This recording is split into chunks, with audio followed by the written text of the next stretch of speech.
Michael Solan is the president of the Seattle Police Officers Guild. Sir, thank you so much for joining us. First of all, it is very hard to make the argument that this is a block party, that it is the summer of love, quote unquote, when you have people inside being shot and killed and first responders can't respond.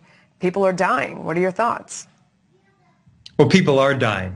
And sadly, I predicted this, and I'm not proud to admit that, but this is what happens when our elected officials don't have the political will to enforce the rule of law. And then now our greater Seattle community, those reasonable people, are seeing what's unfolding here. And I want people to understand this clearly. This is a very serious situation, not just for Seattle, but for our entire country. And this is the sole responsibility of our elected officials here locally that have allowed this to occur. It's absolutely unbelievable in the United States of America, in a major urban area, that police cannot go in to assist victims of extreme violence. And this will continue until leadership takes over here.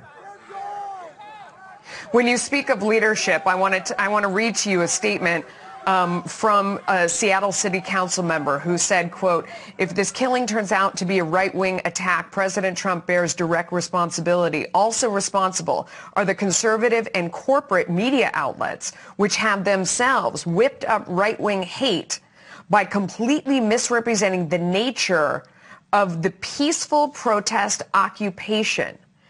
Her office did clarify that on Sunday what she was saying was based on reports from social media.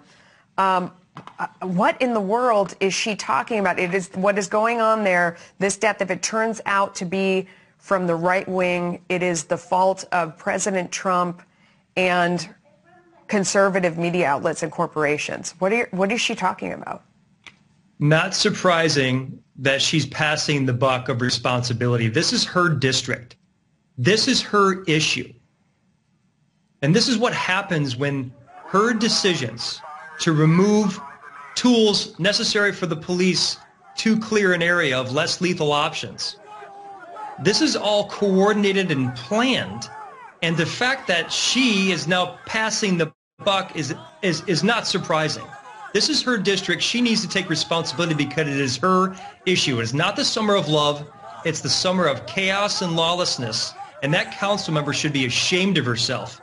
And the entire city of Seattle, the reasonable population, needs to understand of what has occurred under her leadership and how that has metastasized across all the political spectrum in our city.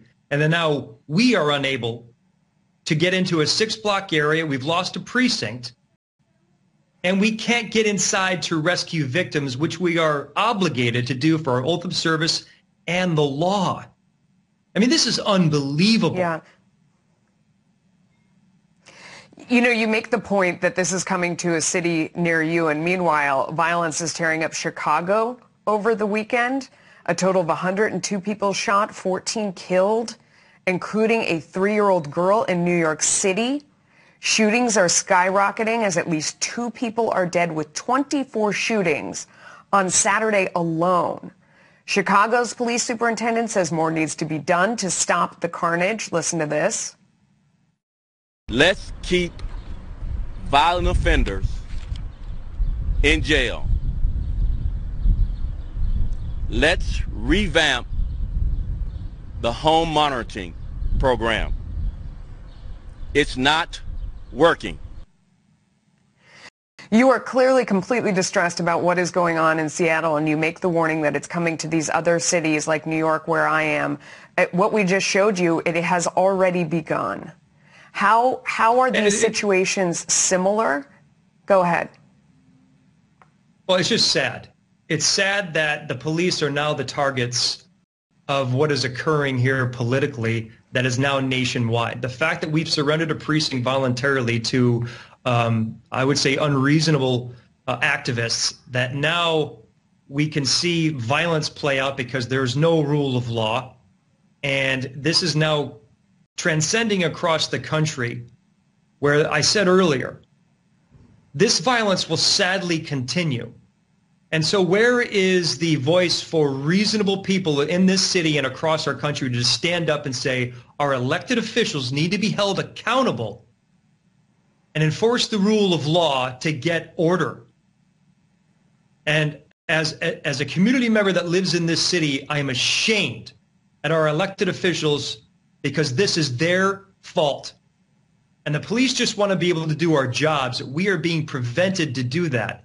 We've lost the ability, based upon that council member's decision, for a veto-proof majority to remove less lethal tools that allow us to move unreasonable, unruly crowds, to protect the people that I represent and to protect the citizens of the city, in particular police facilities.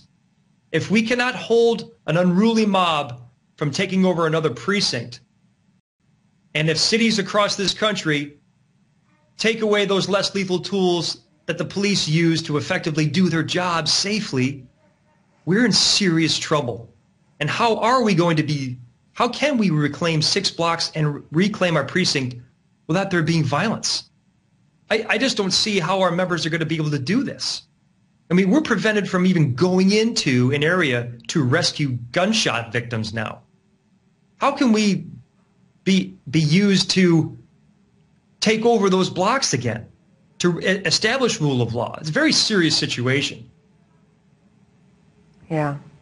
And I would say it is a terrifying and demoralizing thing to live in one of these cities and watch all of this happen around you and your family. I would say for myself, thank you so much for coming on today and sharing your thoughts. We really appreciate it. And thank you for your service. Thank you, Melissa.